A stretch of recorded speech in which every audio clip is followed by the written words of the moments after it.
네, 안녕하세요. 민중의 지팡이 김하인 강사입니다. 네, 35인 민법규제 두 종류 구입할 수 있어요. 학교에서 요약집은 이미 한 번에 끝내는 이론 강의 유튜브에 완성된 강의 있습니다. 지금 진행하는 게 준비 기출이죠. 유튜브 기본편이 이미 완성되어 있고 지금 실전편 거의 마무리 단계입니다. 두 권을 동시 구입하시면 할인 혜택 드려요. 아래 계좌번호 입금하신 다음에 핸드폰 문자로 아래 네 가지를 정확히 적어주세요. 과목도 민법 적으시고 교재 이름도 적어주시면 감사하겠습니다. 네 가지 잘 적어주세요. 이 시간에는 민법 준비 기초특강 실전편 제53강을 진행하겠습니다. 이 시간에는 상가건물 임대차 보호법 공부하겠습니다. 일단 두 가지 법을 비교하겠죠. 주민법은 먼저 모든 주택임대차에 다 적용됩니다. 즉 일시 사용이 명백하면 적용되지 않아요. 일시 사용을 제외하고 모든 주택임대차에 다 적용됩니다. 상위법은 모든 상가임대차에 다 적용되는 게 아닙니다. 그러니까 부분부정이죠. 상가임대차에서 상위법이 적용되는 게 있고 적용되지 않는 게 있습니다. 이 상위법이 적용되려면 일단 사업자 등록 대상이 돼야 돼요. 즉 영리 목적으로 임차해야 되고 환산보증금 제한이 있습니다. 환산이나 월세 곱하기 100을 해서 보증금이 합산한 거죠. 그 중에 서울특별시는 9억 이하는 상인법 전부가 적용되는데 환산보증금 9억을 초과하면 일부 규정만 적용됩니다. 그러니까 주임법은 보증금이 100억이어도 주임법 적용돼요. 내 상위법은 돈 많은 상가임차인 원칙 보호하지 않죠. 영세 상인을 보호하는 거죠.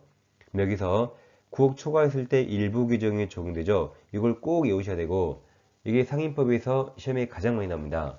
먼저 3기현 체지 규정이 적용되고 권리금포 규정들, 폐업이라는 임차인 해지권이 있어요. 대항력, 표준계약서, 계약갱신 요구권 이 규정들만 적용됩니다. 나머지에 적용 안 되는 거죠. 자, 그럼 서울에서 9억 초과하면 오답으로 가장 많이 나온 게 경매에서 우선 변제권 여기 없죠. 우선 변제권 적용되지 않습니다. 다음 임차권 등기 명령 적용되지 않아요. 최단기간 1년 규정도 적용되지 않습니다.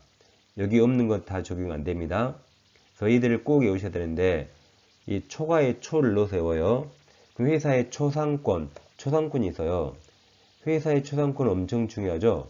그 초상권이 폐지됐어요. 그럼 그 회사 망합니다. 그러니까 회사의 대표가 깨갱했습니다. 다시 회사의 초상권이 폐지당하니까 회사의 대표가 깨갱했다. 꼭 외우세요. 자, 문제집 212페이지입니다. 1번 상가건물 임대차 보호법 설명 옳은 거죠? 자, 옳은 건데 1번 서울에 있는 상가건물을 보증금 5억 원, 월세 450만 원이죠. 그럼 월세 곱하기 100에 가면 4억 5천이죠. 보증금 더하면 9억 5천이라 서울에서 9억을 초과합니다. 그럼 이 법이 전면적 적용되지 않죠? 아까 일부 규정만 적용되죠. 아까 초상권 폐지 대표 깨갱만 적용됩니다. 2번 임차기간을 2년으로 정하면 유효죠. 상위법은 최장기 제한 없어요. 2년 유효, 5년 유효, 50년 유효입니다. 따라서 그 기간 2년이에요. 2년 유효. 2년으로 보므로 임대인은 1년 주장할 수 없습니다. 2년 유효입니다. 최단기 기간 1년이 있지만 최장기 제한 없어요. 2년 유효입니다. 3번 임차인이 상가건물 인도받고 건물 인도받았죠. 그 다음 사업자 등록 신청하면 등록증이 교부된 다음 날이 아니라 사업자 등록이 신청한 다음 날부터 대항력 생기죠. 대항력이 제3자에게 효력이 생기는 거죠. 한번 대항력 있는 임차인이 적법하게 상가건물 전대하여 전차인이 이를 직주점하면서 그 명의, 전차인 명의로 사업자 등록해야 되죠. 그러니까 사업자 등록 누구 명의로 해야 되죠? 지금 현재 누가 장사하죠? 임차인이 장사한 거 아니죠. 전차인이 장사하죠. 그럼 당연히 전차인이 술집하면 전차인 명의로 술집 사업자 등록해야겠죠. 그러면 임차인의 대항력이 유지가 됩니다. 그럼 임차인 대항력이 보호되죠? 그러면 적법하게 전대해서 전차인도 따라서 보호됩니다. 그래서 주인법은 전차인, 여기가 주민 등록이에요. 상인법은 전차인, 여기가 사업자 등록입니다. 세트로 같이 기억하세요. 그래서 4번이 정답입니다. 5번 상가 건물 인도와 사업자 등록 요건을 구비한 임차인이 대항력 갖췄네요. 근데 폐업 신고한 순간 대항력 즉시 상실합니다. 이제 상실했어요. 그래서 다시 같은 상호 및 등록번호로 사업자 등록하면 옛날 거 상실했죠. 이 다음날 0시에 새로운 대항력이 생깁니다. 그래서 처음 대항력이 그대로 유지 들렸죠. 이때 예전 건 이미 소멸했습니다. 자, 2번 문제입니다. 2번은 갑은 선순위 권리가 없죠. 선순위 권리가 없는 을상가 건물을 보증금 1억 원, 월세 40만 원 임차했죠. 대항력권 갖추고 확정일자 받았기 때문에 대항력과 우선변제권이 있습니다. 자, 틀린 겁니다. 자, 을이 임대인이고 갑이 임차인이에요. 1번 임차인 갑이 3기 차임 상당액을 연체하면 임대인은 계약갱신 요구 거절할 수 있죠. 거절할 수 있습니다. 3기 연체하면 거절할 수 있어요. 2번 임대기간에 대해서 약정이 없네요. 그럼 상인법에서 최단기간 1년으로 봅니다. 3번 임차인 갑이 보증금 반환 소송에 확정 판결에 따라 건물 임차인 신청하죠. 이때 임차인은 건물 명도 의무 이행, 즉 상가 건물을 인도해야 되는가 경매 개시 요건으로 보지 않습니다. 즉 임대인이 돈 안 내줘서 임차인이 확정 판결에 따라 경매 신청하죠. 이때는 이 건물 명도 의무 이거 이행하지 않아도 됩니다. 즉 경매 집행 개시 요건이 아니에요. 즉 경매 신청할 때 상가 건물 반환하지 않습니다. 경매 다 끝나고 보증금 받을 때 그때 상가 건물을 반환하죠. 따라서 건물 명도 의무가 경매 집행 요건이 아닙니다. 3번이 정답이죠.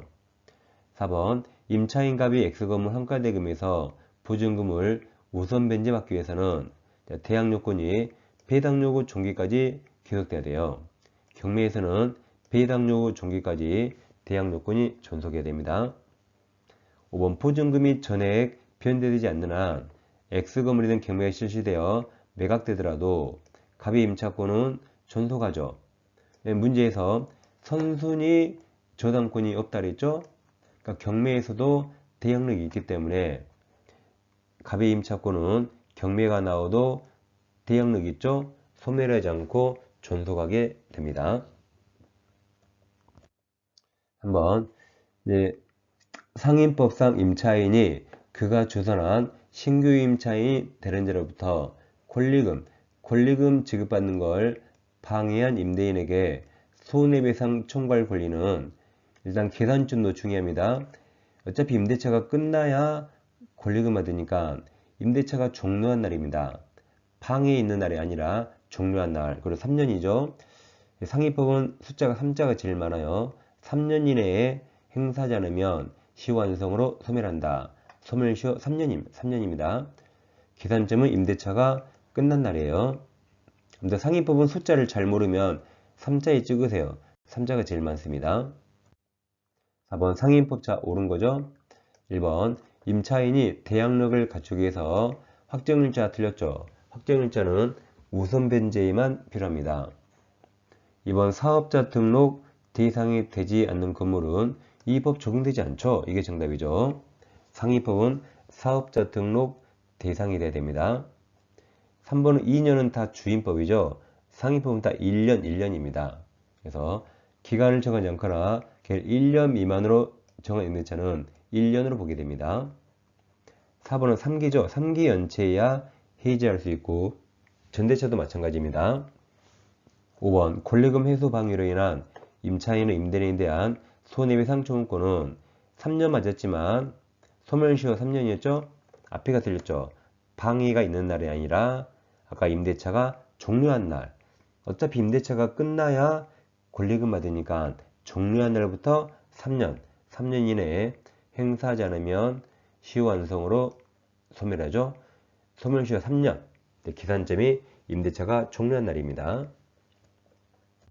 자, 5번입니다. 갑이 2022년 을소유죠. 을소유 상가 건물을 을로부터 보증 후 6억 원, 월세 400만 원이네요.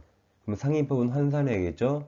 월세 곱하기 배에 가면 4억이고 보증금에 더하면 10억이 돼요. 9억을 초과하죠.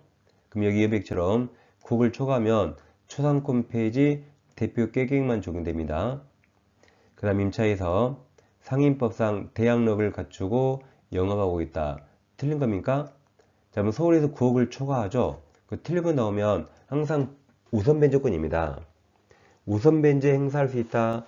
제일 끝부분을 다 확인해요. 끝부분에 우선 변제 받을 수 있다. 있나요? 5번이죠. 5번이 답입니다. 항상 9억 초과면 오답으로 많이 나온 게 우선 변제입니다. 그게 있는가 먼저 찾아보세요. 5번 끝났어요. 그럼 1번 들고 오겠습니다. 자, 9억 초과에도 깨갱, 계약갱신 요구권 인정됩니다.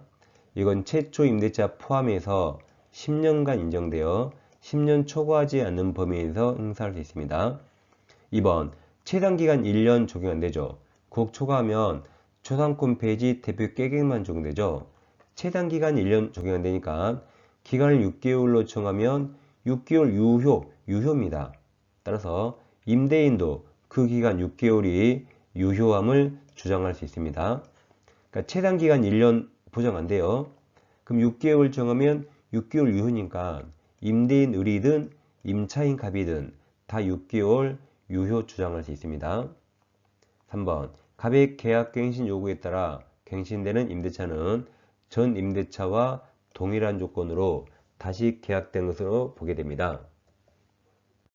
4번, 임대차 종료 후 보증금 반환자잖아요. 그래도 아까 9억 초과면 임차권 등기 명령 적용 안 됩니다.